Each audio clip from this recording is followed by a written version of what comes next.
The Larger Circle by Wendell Berry. We clasp the hands of those that go before us, and the hands that those who come after us.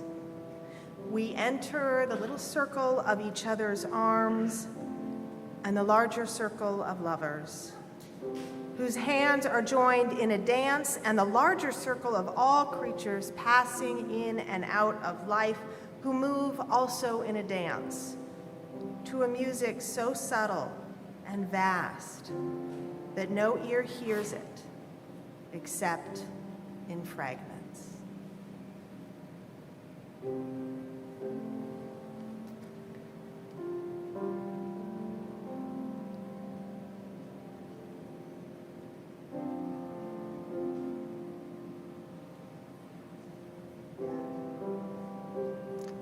I invite you all now to please join me and rise as you are willing and able for hymn number 86, Blessed Spirit of My Life. Let us sing together.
Good morning.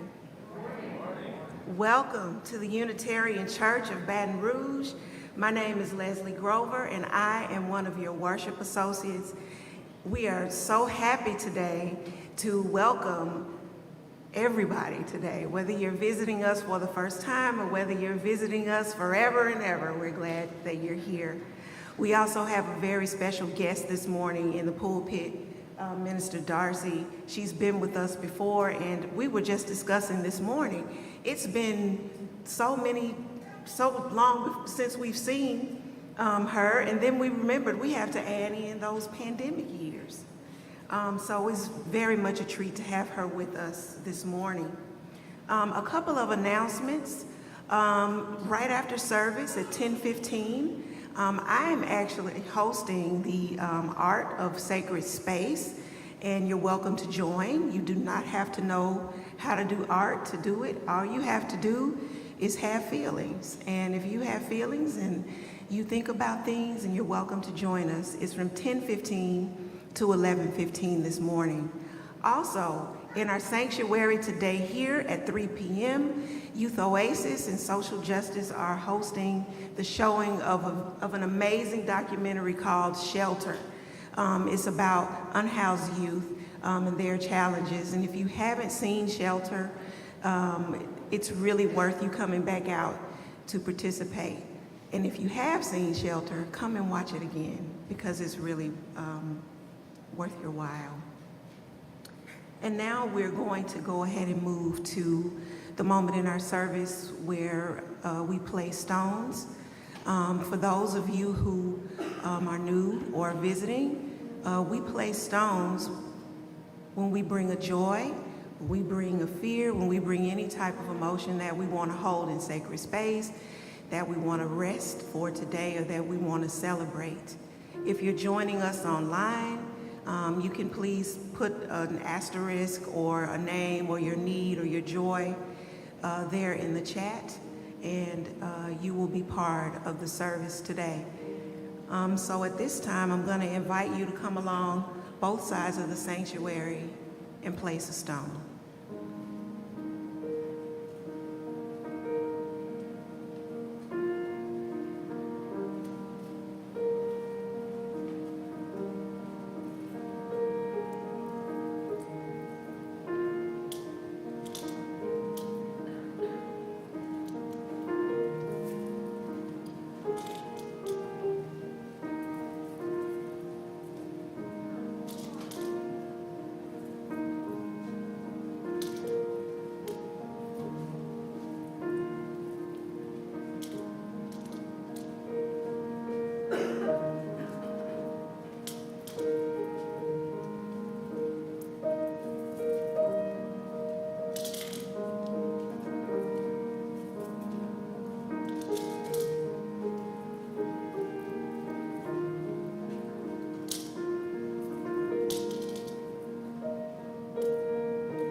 And now, as we light the chalice, we say these sacred words in unison. With hope to make this a better world, we light this flame. This light is a symbol of the power of love.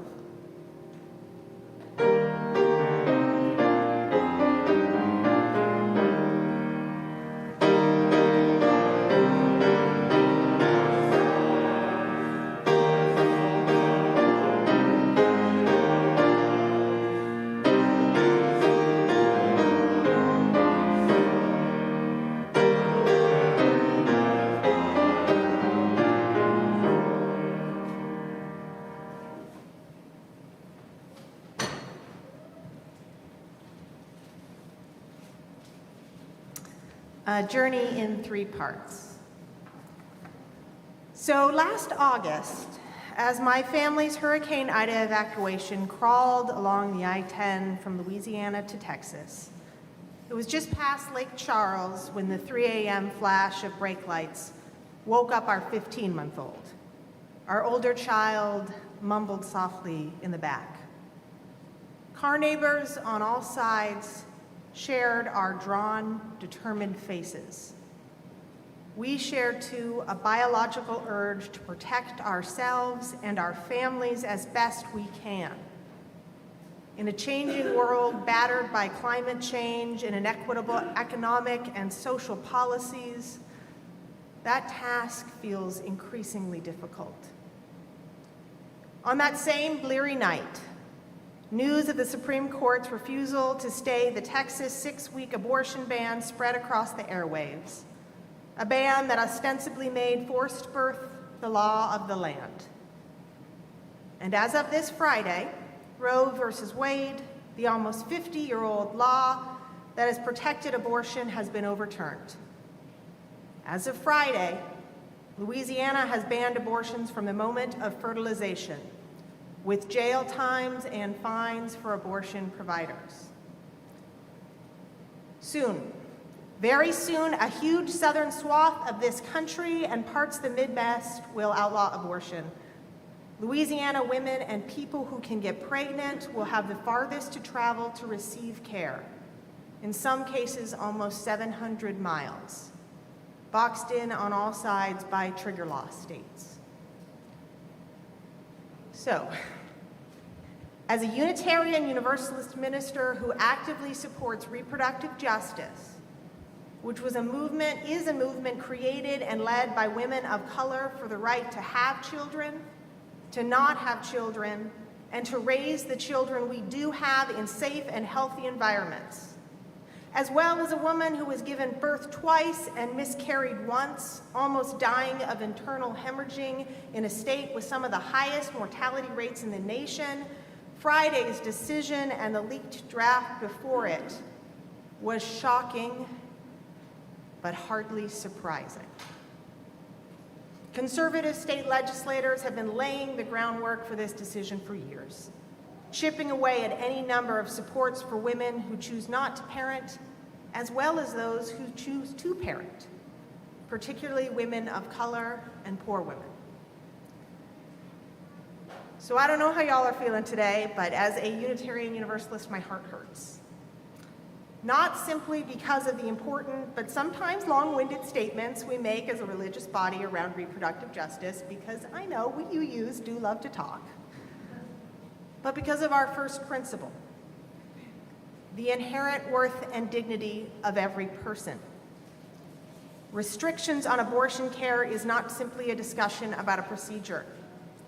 This is a discussion about equality. Am I endowed with the same bodily autonomy as men in the eyes of the law? No.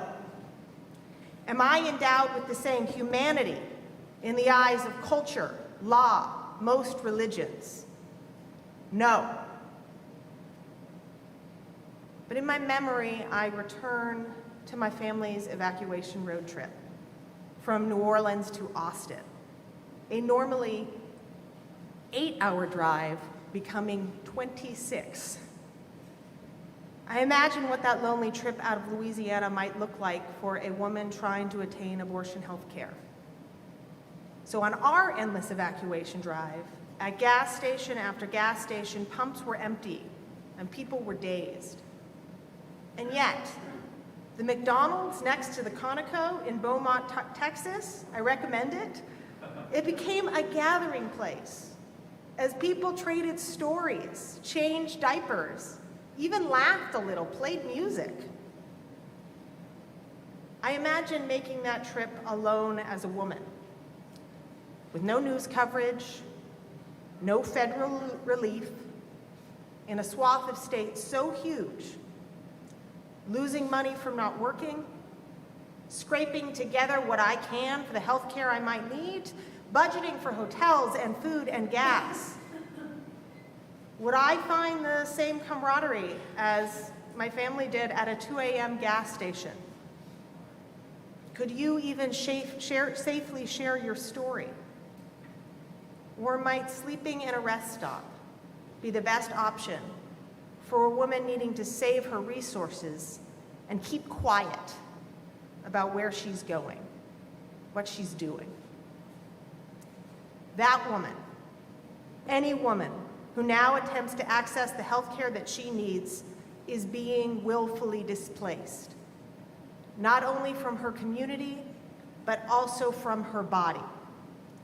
The choices that she needs to make for her and her health and her family, and often for the family she already has, are no longer legitimate. All that seemingly matters are the grandstanding speeches by legislators who claim family values and yet have stymied everything from sane gun laws to free universal pre-K, which working parents in this ongoing pandemic know is desperately needed. So I forgot to mention one more thing, that our family had to evacuate Hurricane Ida on my 7-year-old son's birthday. A child who had already 2 canceled celebrations because of COVID, who, when given birthday disappointment after disappointment after disappointment, put his tiny hand on mine and said, "Mom, it's okay. You're doing the best that you can." So many women, so many mothers, so many families are doing the best that we can at this moment in American history. We are making do. Abortion bans that inscribe into law that our bodies and our decisions are irrelevant are a roadblock to the same making do, to this most basic of human dignities. And so I'm going to leave us, just for this moment, I promise, arrived at our destination, but perhaps feeling a bit lost.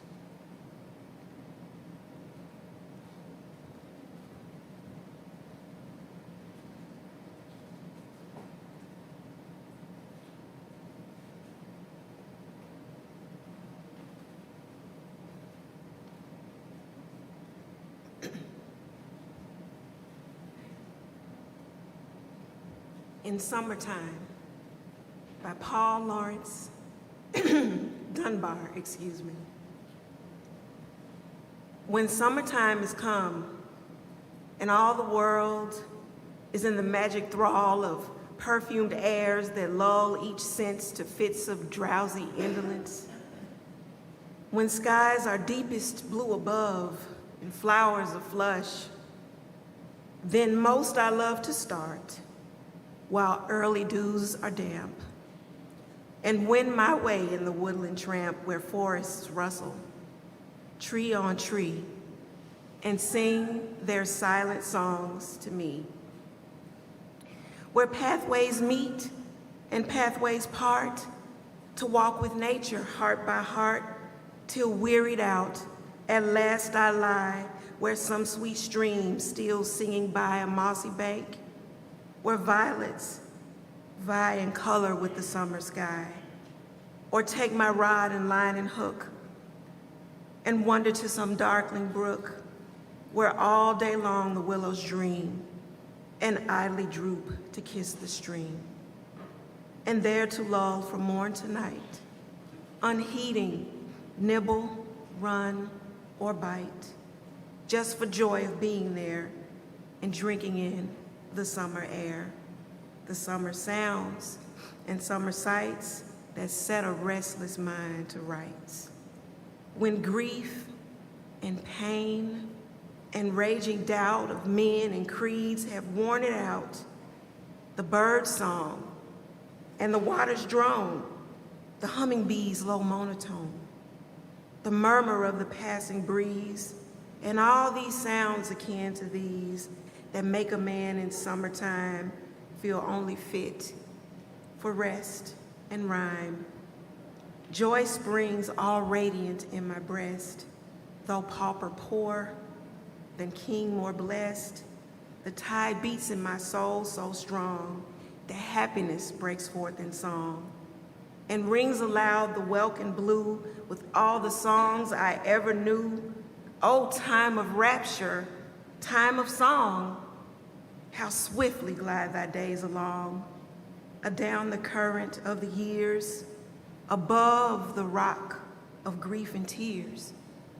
'Tis wealth enough of joy for me in summertime to simply be.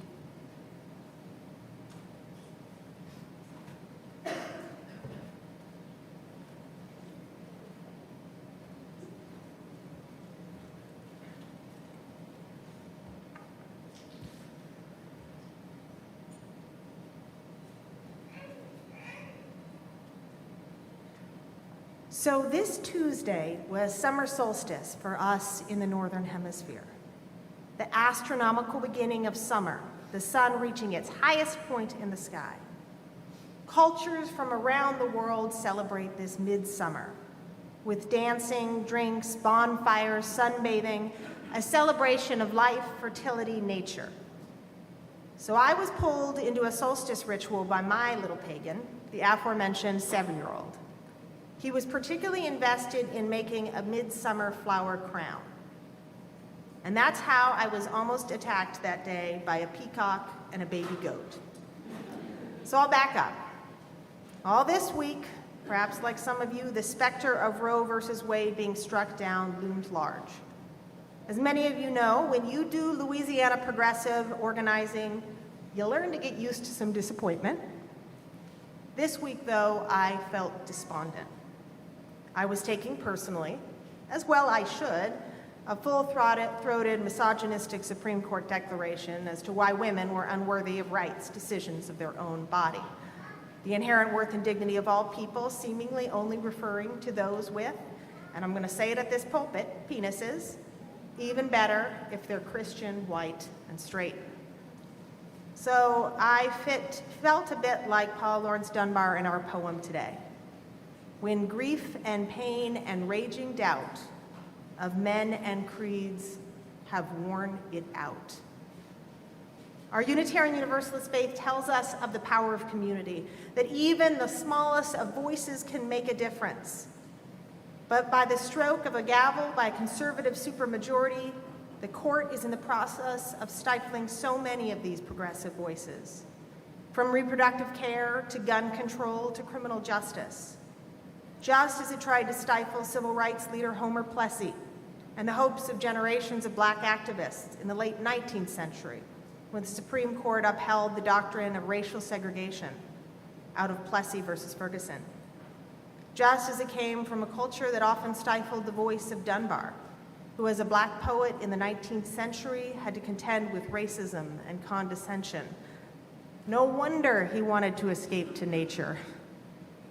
And so these courts, this legislature, this injustice was on my mind when this small, expectant face came into my frame. "Mom," he said, "I know we don't usually do this, but can we take a walk after dinner to collect flowers for a midsummer crown?" I mean, how could I say no?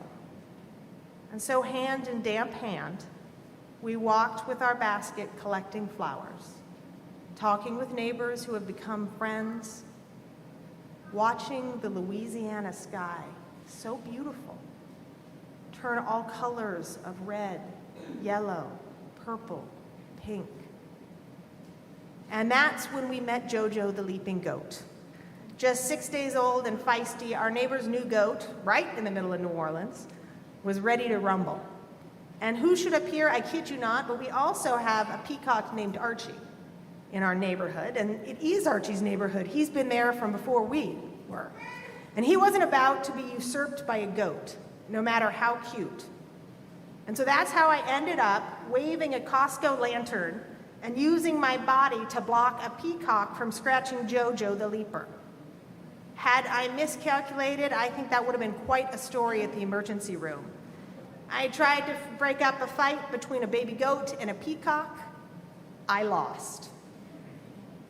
Instead, my son and I wandered home, drunk not on midsummer mead, but the love of wild nature. And honestly, us human animals, as complicated as we can be. I felt momentarily like Paul Dunbar as he moves through emotions in nature. Above the rocks be grief and tears, 'tis wealth enough of joy for me.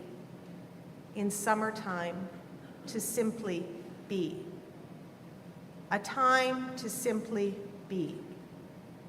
That is what couldn't be taken away from Dunbar, what can't be taken away from you or from me.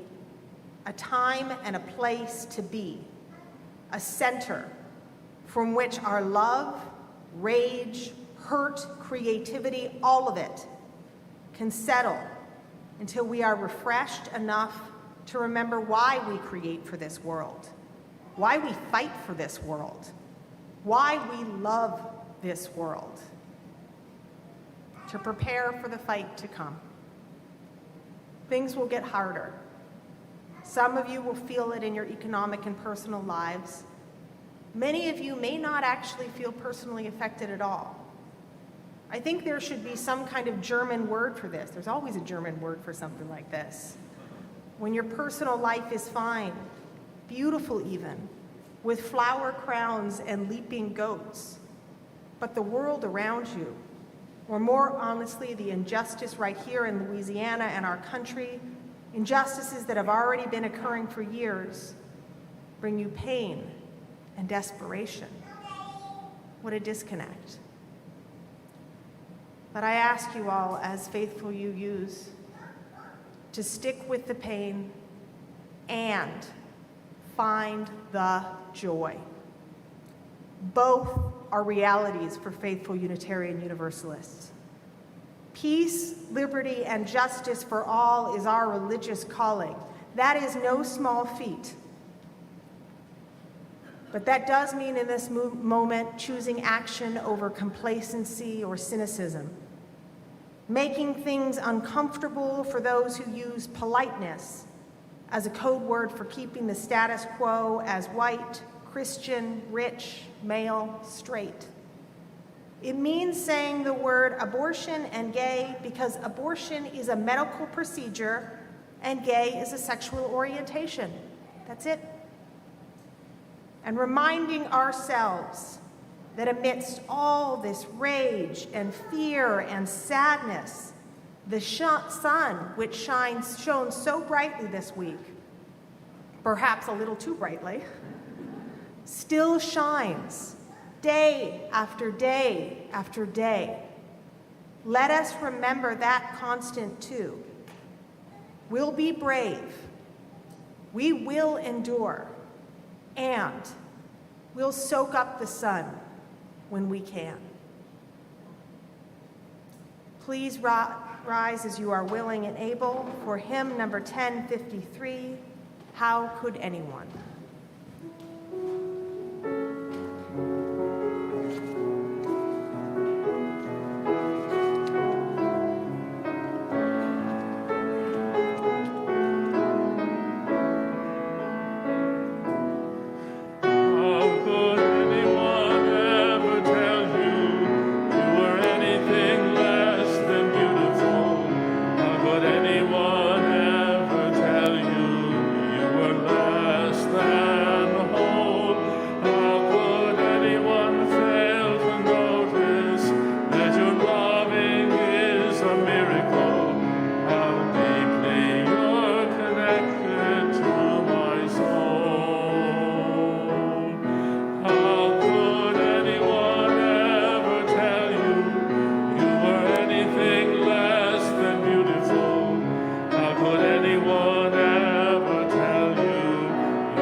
I certainly try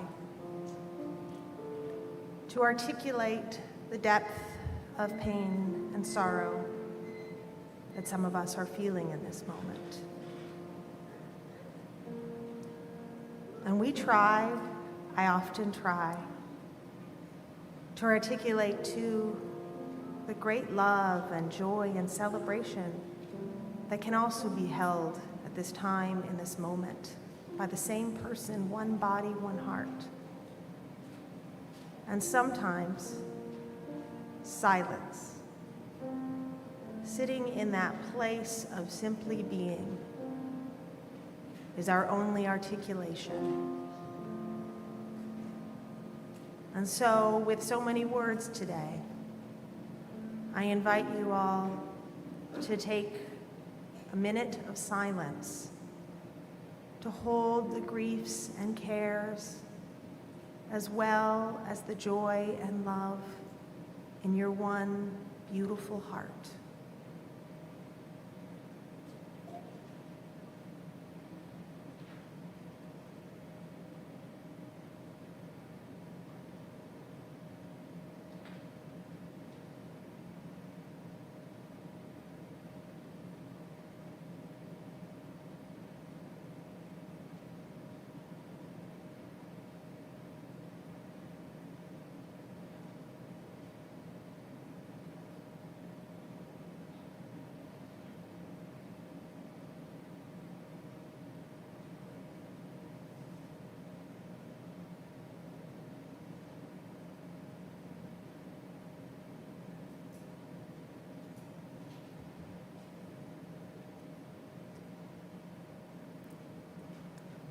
You are loved, You are beautiful. You are whole. Please stay seated and join me for hymn number 391, Voice Still and Small.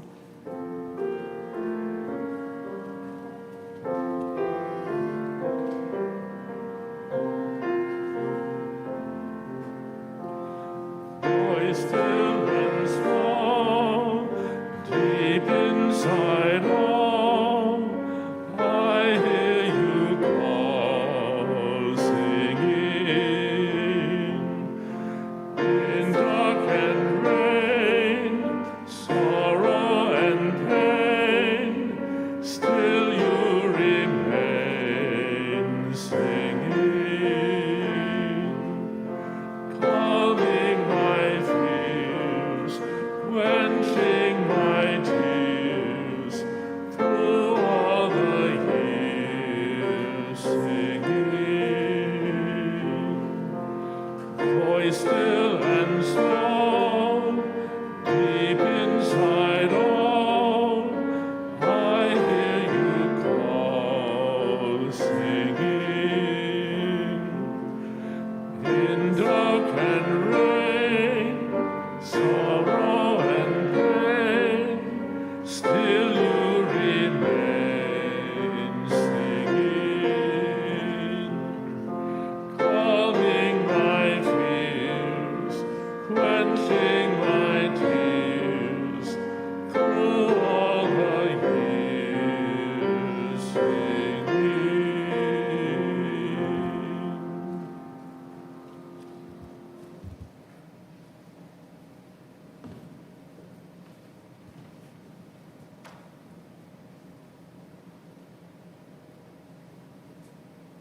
One of the beautiful things about our church is that we sit in a lot of privilege in the way that we work in the community and in the way we share our love. We've come to the time in our service where we get to share our love financially. And every month we share with a community organization. And as you may know, this month we're sharing with Youth Oasis and Diversity House. Again, they're going to be doing a showing of Shelter here at 3 p.m. And so, join us financially now. Please give generously. We'll now take today's offering.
Hope.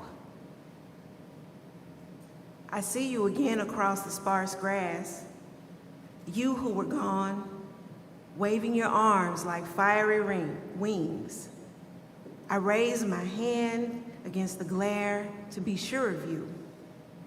To be sure means the reopened question, the unclenched heart asking, what now?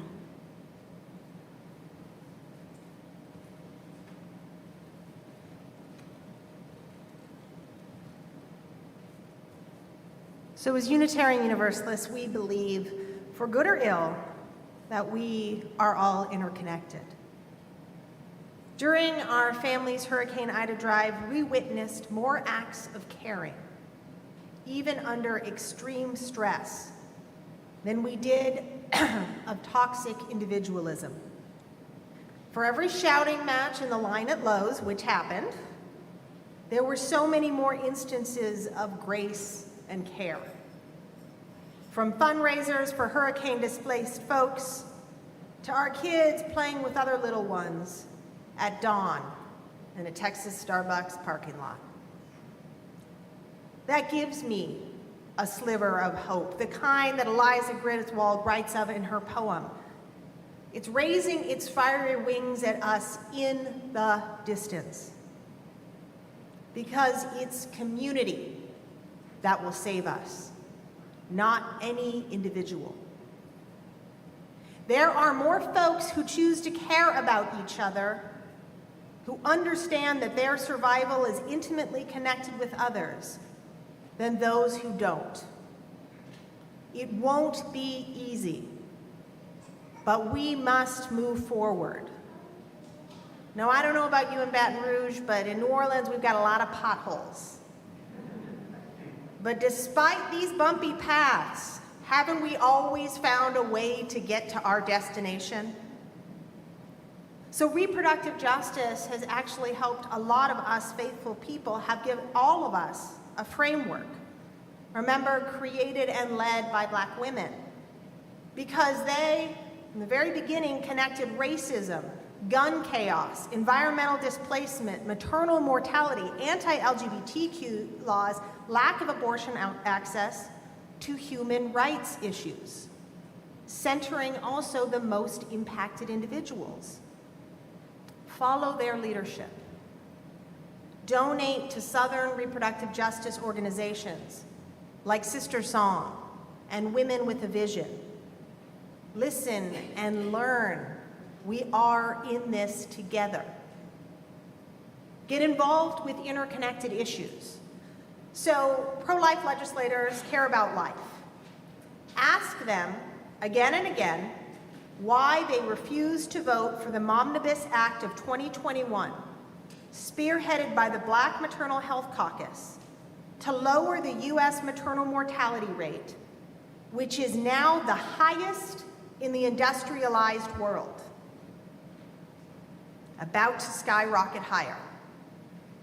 Momnibus provides postnatal care, mental health resources, and focuses on Black women who are 3 times as likely to die in childbirth than their white counterparts. Finally, I know it's tempting, but we cannot flee from our homes. We cannot flee from reality when things get too hard. Let us return again and again to the communities that sustain and renew us, places to simply be. Return to our divine bodies that deserve equal rights and care. Return to this sacred, imperfect, beautiful church y'all have here. I know that many of you are already organizing around reproductive autonomy. Consider further steps. Read up on the clergy consultation service on abortion. There's a long history. Take steps towards becoming a sacred congregation. That's SACRED, Spiritual Alliance of Communities for Reproductive Dignity. Be public, be proud, be brave. We can't wait for someone to fix our road forward. We've got to pave it ourselves. We'll all hit potholes, from Supreme Court justices to all our own blind spots around race, economics, gender orientation. That's okay. Keep coming back. Keep learning. Be gentle with yourselves. Be gentle with each other. We need each other. And all that said, stay angry. Take it personally. even if you don't have a uterus. This country says half its population isn't worthy of equal rights. This country has been wrong before, it is wrong now. The only patriotic thing to do, the only faithful thing to do is fight back with organizing. Ensure the most marginalized get the care they need in the meantime. Hold in your heart, your mind, your soul, unbearable love for this country and unbearable rage at what it's becoming. We will make our path forward. Detour signs be damned. And we will do it because we love this world and each other too much to see any of us stranded, lost, or alone. Amen. Please join me in our closing hymn, number 159, This Is My Song.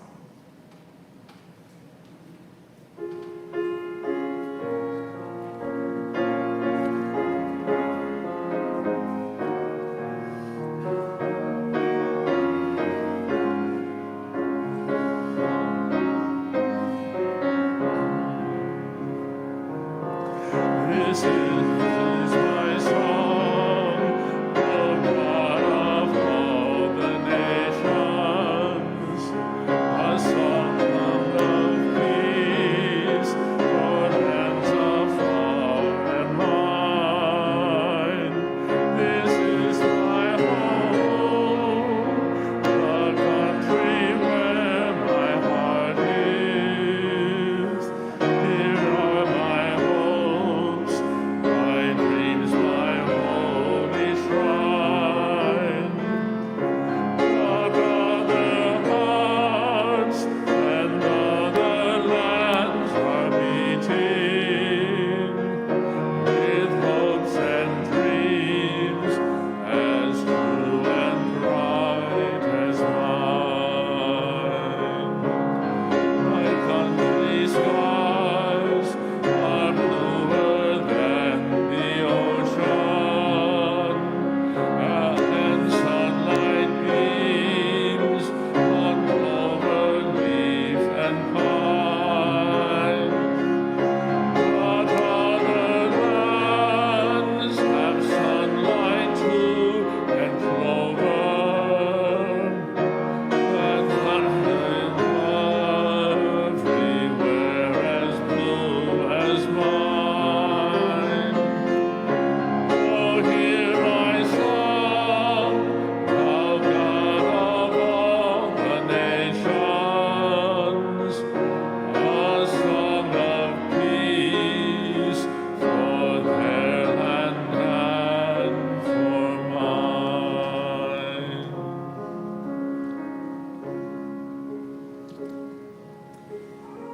This beautiful, beautiful congregation, take the love, take the rage, the creativity, the disappointment, the hardship, the joys, take it all. And let's build a road together, a path forward with the divine, however we see them, walking alongside. It will wind, but we will find our destination and walk with others together. Go forth, do good, love each other. Amen.